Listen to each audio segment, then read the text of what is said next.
उत्पत्ति पुस्तक अध्याय 31 और वचन 19 को हम खोल के देखते हैं।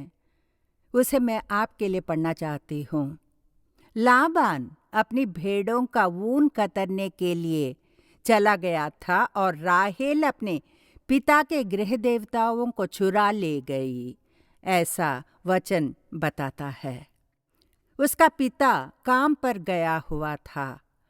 भेड़ों का ऊन कतरने के लिए पिता कहीं दूर गया था। उस समय उसकी राहेल नामक दूसरी बेटी ने अपने पिता को बताए बिना चोरी से उसने जो गृह देवताओं को रखा था उसे चुरा लेती है।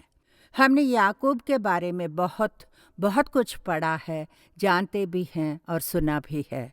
अब यहाँ हम देखते हैं कि राहेल ने अपने पिता के गृह देवताओं को उसने चोरी की थी। उसने जो किया, राहेल ने जो किया, क्या वो ठीक है? आज हमारा संदेश का शीर्षक है, आप जो कर रहे हैं क्या वो ठीक है? हम देखने जा रहे हैं कि क्या हम जो करते हैं वो ठीक है या नहीं। राहेल नामक की स्त्री जो है बहुत ही धनवान है, उसके पास हर तरह का धन दौलत है। हम देखते हैं कि उसने अपने पिता के गृह देवताओं को चुराई थी। कल में बैठ के बहुत देर तक सोचती रही, उसने चोरी क्यों की होगी, ये सोचने लगी थी, कल्पना करना शुरू कर दिया। Lot of guesses, different types of guesses, ऐसे चुराई होगी, इसके लिए चुराई होगी, ऐसे कई प्रश्न मेरे मन के अंदर उठने लगी और सोच रही थी। एक के बाद एक आपको बताना चाहती हूँ।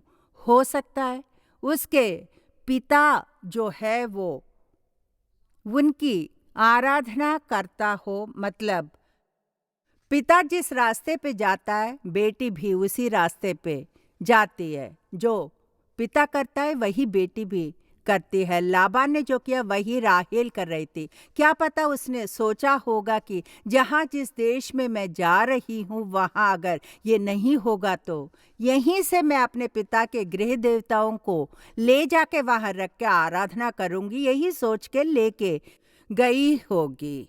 दे were the worshippers of the idols, वो लोग उनकी आराधना करते होंगे। याकूब की पत्नी, दोनों पत्नी, उपपत्नियां, बच्चे सब लोग होने की वजह से शायद राहेल ने उन मूर्तियों की चोरी की हो।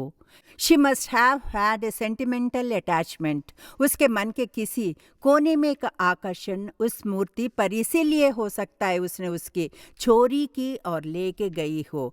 या फिर उसे देखने पर एंजॉयमेंट, एक फीलिंग, एक प्लेजेंट फीलिंग हो, एक अच्छा सा प्रेम भरा खुशी की सोच उसके अंदर, उसके मन में होगी। उसी निमित्त हो सकता है उसने चोरी की हो। या फिर मैं सोचती हूँ कि वो अपने माता पिता के घर को छोड़ के, देश को छोड़ के दूसरे देश में वो जा रही थी। मेरे पिता के घर को छोड़ के मैं दूर जाने वाली हूँ, मेरे पिता की याद में मैं गृह देवताओं को लेके जाऊंगे, ऐसी एक सोच से भी वो चुरा के ले जा सकती थी।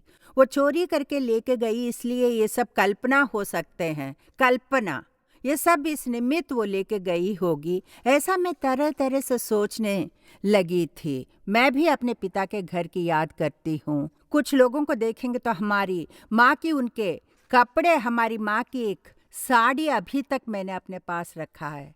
जब हमारी माँ जिंदा थी तब ये पहनती थी कॉटन साड़ी, बहुत ही मुलायम है, उसे उन्होंने आखिरी दिन तक पहना था। जब वो बीमार थी तब भी पहना करती थी। आज वो मेरी अलमारी में है, फटी हुई है, फिर भी रोज जब मैं अलमारी खोलती हूँ तो देखती हूँ तब लगता है जैसे अपनी माँ को देख रही हूँ। जब उसे छूती हूँ तो लगता है जैसे माँ को छू रही हूँ। आज भी कॉटन साड़ी उतनी ही मुलायम, बिल्कुल फटी हुई पड़ी है, लेकिन वो मेरे पास है। ऐसी एक सोच राहेल में भी हो सकती है। उस निमित्त उसने क्या किया होगा, उन गृह देवताओं को चुराया होगा। उसने सोचा होगा उसके बचपन की, जी हाँ, बचपन की यादों को, पिता के घर से दूर जाने वाली हूँ, जब मैं वहाँ रहूंगी तो मेरी सारी बचपन की यादों को याद करने के लिए, द पास्ट फीलिंग्स, उन्हें याद करने के लिए कि पिता के घर में मैं ऐसे भाग दौड़ करती खेलती इन मूर्तियों की आराधना करती। मेरे पिता को इनसे प्रेम है, इसलिए मैं भी उन पुरानी यादों को याद करके अपने साथ ले जाने के लिए राहेल ने उन मूर्तियों की चोरी करके ले गई होगी। या फिर ऐसे भी सोच सकती थी कि मेरे पिता की तरह मैं भी उन गृह देवताओं की आराधना करूंगी कह के ले गई हो। हमारे अंदर भी राहेल ने जो उसने चोरी की थी वैसे ही सोच हमारे अंदर भी होते हैं।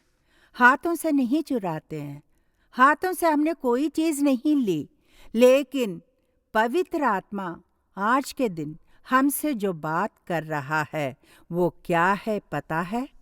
राहेल ने जाने अनजाने में उसने वो मूर्ति चोरी कर ली थी, लेके गई थी। ऐसा बाइबल नहीं बताता। जो हमारी चीज नहीं है उसे अगर हम लेते हैं तो उसे क्या क्या कहते हैं? चोरी।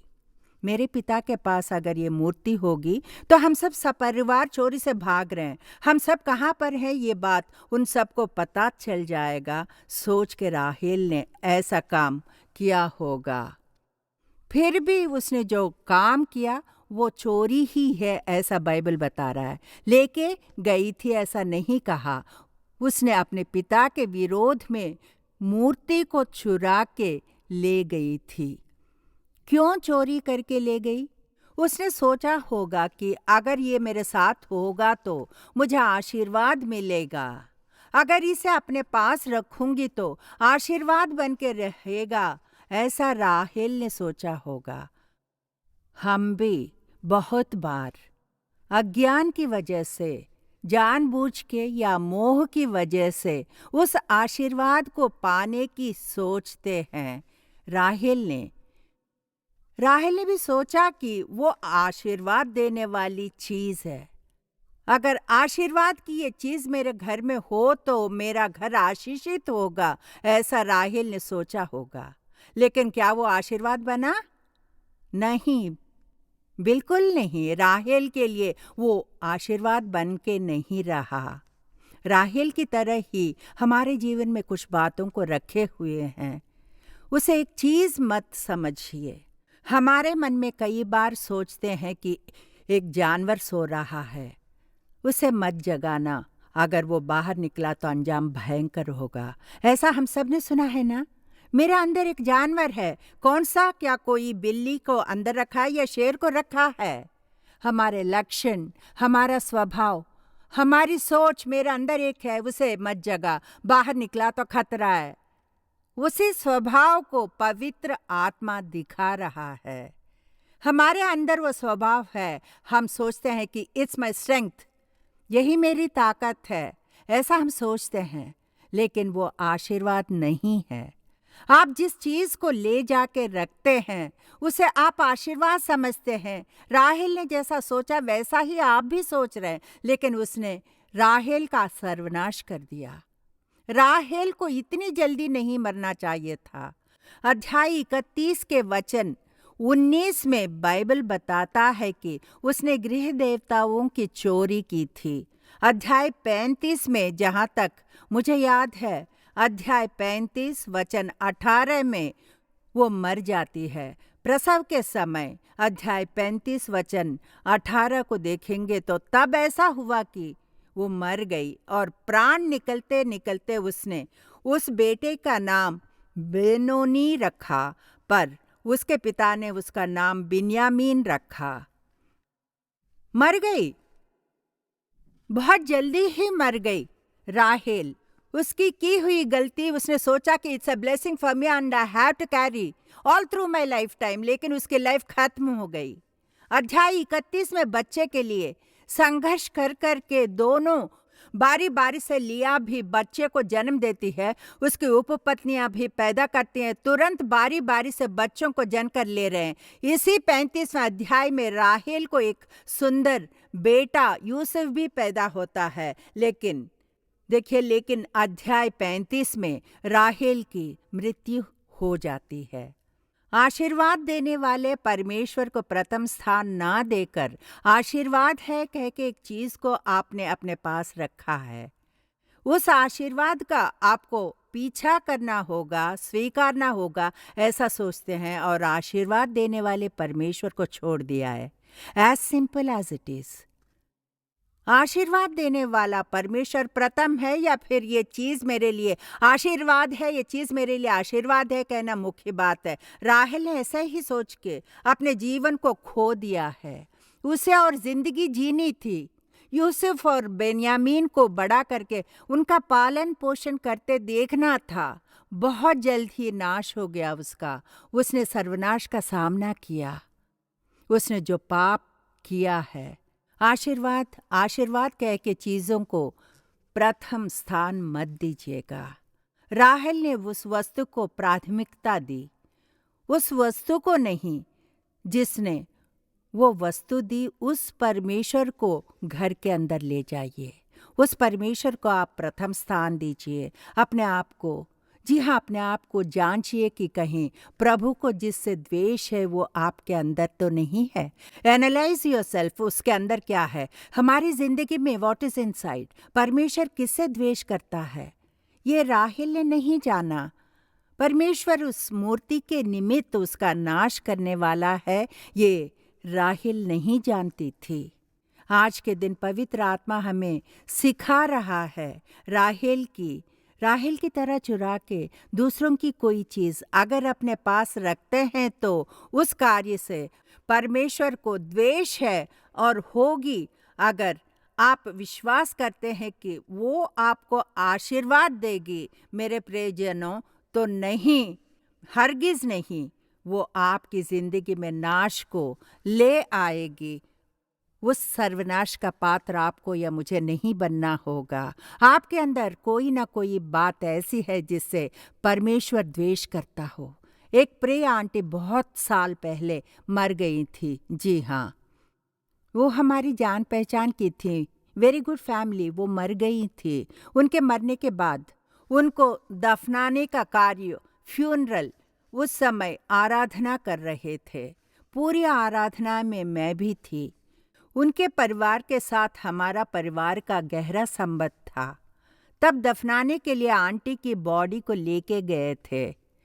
अंत में पास्टर रेवरेंड ने सब कुछ कह के समाप्त करके आमीन कहने के बाद कहा कि इनके गहने निकाल दीजिए, इनके कान में जो है वो भी निकाल दीजिए, इनके ऊपर जो भी सब निकाल दीजिए। कहते ही उनका एक बेटा झट से गया और सब कुछ, सारे गहने निकालने लगा। निकाल के एक रुमाल में बांध लिया, यहाँ तक कि उन्होंने उसकी घड़ी भी लेके वो चला गया। ये सब कुछ हमने अपनी आंखों से देखा। महीने साल बीतते गए। माँ के गहनों को उसने बाकी भाई बहन को नहीं दिए। माँ के गहने बच्चों में बांटे जाते हैं, लेकिन इसने पता है क्या कह दिया, हमारी माँ का आशीर्वाद मुझे ही चाहिए। हमारी माँ का आशीर्वाद कह के उसने उसे प्राथमिकता दे दी और जिस परमेश्वर ने आशीर्वाद दिया उसे भूल गया। ये एक सच्ची घटना है। उस ब्रदर के घर में ये विनाश हुआ था। ये सब देखिए, ये सब मैं इसलिए बता रही हूँ कि परमेश्वर को जिस कार्य से द्वेष है वो कार्य अगर आपके घर के अंदर आ गया तो परमेश्वर की प्रसन्नता आपके घर को छोड़ के बाहर चली जाएगी। परमेश्वर आपके घर में प्रवेश नहीं करेगा, क्योंकि आपका घर परमेश्वर के लिए द्वेष करने का स्थल बन जाएगा। आकान नामक एक इस्राएली ने क्या किया, अपवित्र कर दिया, अपने घर को अपवित्र कर दिया, परिवार को कर दिया। शिनार देश का एक सुंदर ओढ़ना और क्या ले गया, 200 शेके चांदी, 50 शेकेल सोने की ईंट। उसने सोचा कि शिनार का सुंदर ओढ़ना कितनी कॉस्टली होगी, चोरी से उसे ले गया और अपने डेरे के भीतर भूमि में गाड़ दिया। लेकिन आकान के परिवार के साथ क्या हुआ, पूरा परिवार का नाश हो गया। उस पर पथराव किया, उनको जलाया, ऊपर पत्थर डाल दिया। आकान का पूरा परिवार पूरी तरह से नष्ट हो गया। मतलब अगर परमेश्वर को जिससे द्वेष है वो आपके घर में आ गया तो परमेश्वर घर छोड़ के बाहर चला जाता है। आशीर्वाद देगा सोच के जिस वस्तु को मुख्यत्व देकर राहेल अपने घर लेके गई थी, उसी निमित्त उसके घर में से परमेश्वर की प्रसन्नता चली गई थी। उसी संदर्भ में एक बात हो गई। वचन 29 को देखिए, 31-29 को बता के समाप्त करती हूँ। लाबान याकूब को देख के बताता है, तुम लोगों की हानि करने की शक्ति मेरे हाथ में तो है, पर तुम्हारे पिता के परमेश्वर ने मुझसे बीती हुई रात में कहा, सावधान रह, याकूब से ना तो भला कहना और ना बुरा। लाबान परमेश्वर को नहीं जानता था। जी हाँ, लाबान परमेश्वर को नहीं जानता था। Laban was an idol worshipper. Laban मूर्ति पूजा करता था। लेकिन उसके घर में कौन गया और क्या बताया? कल रात यहोवा परमेश्वर जो प्रभु है, सेनाओं का अधिपति, वो उसके घर में जाके बता था, तू याकूब का बुरा मत कर, हानि मत पहुंचाना, गलत मत करना, उसके साथ भला ही करना, हानि मत करना, सावधान रह, कहा था। ये सब मैं इसलिए बता रही हूँ कि लाबान के गृह देवताओं को वो लेके चली गई। लाबान के घर से जब वो मूर्ति बाहर गए, तब परमेश्वर की प्रसन्नता से लाबान का घर भर गया। हालेलुया। आज के दिन अगर ऐसी वस्तुएं जो आपकी नहीं हैं, वो आपके घर में आसपास रह सकती हैं। परमेश्वर जिसे द्वेष करता है, ऐसा एक स्वभाव आप में हो सकता है। परमेश्वर को जिससे द्वेष है, वो आपके बाउंड्रीज में, घर में आसपास हो सकते हैं। उस निमित्त परमेश्वर को खो मत देना। इस वस्तु के जरिए मुझे प्रभु का आशीर्वाद मिलेगा, ये सोच के उस विश्वास पे भरोसा मत रखिए। वो वस्तु केवल नाश को ही लाएगी, भला नहीं कर सकती है। आंखें बंद करके सर झुकाइए, प्रार्थना करते हैं। परमेश्वर की आवाज़ को सुन रहे हैं। परमेश्वर ने मुझसे बात की है, परमेश्वर के पवित्र आत्मा ने मुझसे बात की है, ऐसा प्रमाण करने वाले स्वर को हमने सुना। अब हम परमेश्वर के चरणों में समर्पित होकर, विधेय बनकर, प्रभु मेरी प्रार्थना सुन ले करके हम प्रार्थना करते हैं। आंखें बंद कीजिए। पवित्र राजा, इस अच्छे समय में तेरा अनुग्रह का हाथ इस कार्यक्रम में जो कोई भी मेरे साथ मिलकर प्रार्थना कर रहे हों, उन पर तू अपना हाथ रख के उन्हें छू कर उन्हें उनकी बीमारी से चंगा कर दे, इसके हम प्रार्थना कर रहे हैं। प्रभु, तूने जो बातें बताई हैं वो उनके कठिन दिल पर लिखे जाने वाले केवल बातें ही नहीं, उनके अनुसार जीवन को सुधारने, एक क्रम में रखने के लिए उन वादों को उनके जिंदगी में पूरा हो, इस विश्वास से परमेश्वर के सानिध्य में खड़े होकर तेरे अधीन होने का एक अच्छा हृदय इन्हें दे पिता। इसकी प्रार्थना कर रही हूँ तो उनकी इच्छा क्या है जानता है, उनकी ज़रूरतों को पूरा कर दे पिता। हर एक की समस्या को दूर कर दे, हर एक की ज़रूरत पूरी कर दे प्रभु। महिमा भरे तेरे हाथ से उन्हें छूकर अद्भुत कार्य कर दे, गवाही बन के रहने दे पिता। तेरे बच्चे जिन जिन बीमारियों से पीड़ित हैं, जो ज़रूरतें पूरी होने की राह देख रहे हैं, जो अड़चने हैं, जो कार्य होने में देरी हो रही है, वो सब पिता तू जानता है, सब तेरे हाथों में सौंप रहे हैं। हर एक की प्रार्थना, उसकी गूंज तुझ तक पहुंच सके पिता। हर कोई जो भी आंसू बहा रहे हों, उन्हें तू अपने हाथों से पोंछ के उनका भला कर दे, इसके प्रार्थना कर रही हूँ पिता। बीमार लोगों के लिए अभी प्रार्थना कर रही हूँ प्रभु। बीमारी के बिस्तर को बदलने वाला, लकवा जिसे थी उसे अपना बिस्तर उठा के चल कह के बताने वाला प्रभु, तेल लगा के जब प्रार्थना करते हैं तो बीमार व्यक्ति चंगा होगा कहने वाला परमेश्वर है तू। तेरे सारे वादे, तूने जो अद्भुत कार्य किए वो आज भी कम नहीं हुए पिता। जो बीमार हैं, कमज़ोर हैं, उन तेरे बच्चों पर दया दिखा के एक अद्भुत कार्य को कर दे पिता, एक महान कार्य कर दे पिता। मेरे पिता, मौत, कैंसर से जो तेरे बच्चे पीड़ित हैं, उनकी विनती तो सुन ले पिता। चंगा करने वाले तेरे हाथों से छूकर चंगा कर दे मेरे पिता। हर एक बीमारी को, हड्डियों का दर्द, घुटनों का दर्द, हड्डियों की बीमारी यीशु के नाम में चंगा हो जाए, इसकी प्रार्थना कर रही हूँ। त्वचा की बीमारी को यीशु के नाम में चंगा कर दे।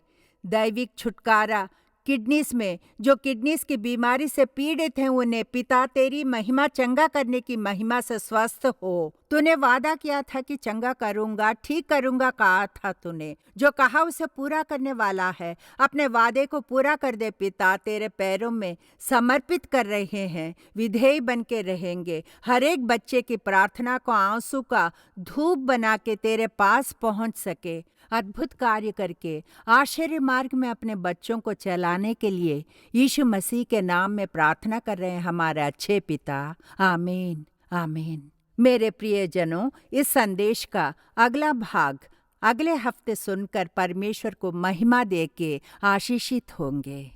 प्यारे साथियों, बहन नलनी विल्सन का विनयार्ड सेवकाई द्वारा प्रस्तुत हर रविवार सुबह 9:30 बजे से लेकर 11:30 बजे तक इसमें अभिषेक के साथ आराधना भी हो रहा है। उसमें भाग लेने के लिए कलीसिया में प्रत्यक्ष आमंत्रित करते हैं। जगह विनयार्ड सेवकाई, मंदवली बस डिपो के पास, कैनाल बैंक रोड, मंदवली, चेन्नई 28। अधिक जानकारी के लिए 9962623333 9962623333 पर कॉल करें।